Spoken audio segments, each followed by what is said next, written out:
tere! SVC meeskond on teiega ja te vaatate videokokkuvõtet, milles räägime olulistest sündmustest Roostranspordi ja SVC arengu ajaloos viimastel nädalatel. Tänases saates SVC 2025 õppemaratoni käivitamine. Juterra Midleast Agro Industries LLC tehase ametlik avamine Ras Al Khaimahis. AÜS toimus SVC partnertuur. Ärgem raisakem aega ja läheme kohe esimese sündmuse juurde. 23. aprillil käivitati SVC õppemaraton. See kõik toimub eksklusiivses Telegram-botis.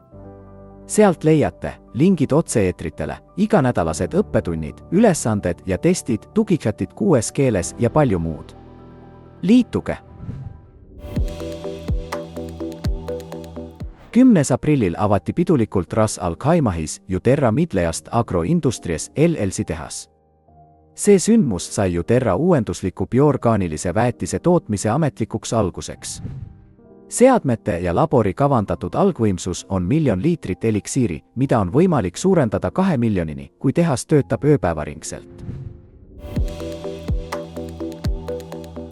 SVC korraldas oma esimese ainulaadse ürituse partneritele, kes näitasid viimase aasta jooksul silmapaistvaid tulemusi ja oma piirkondlike võrgustike märkimisväärset kasvu.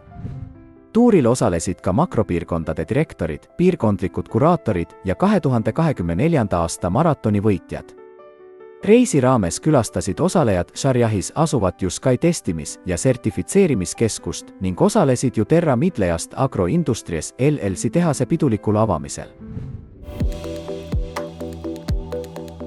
Need olid tänased peamised uudised.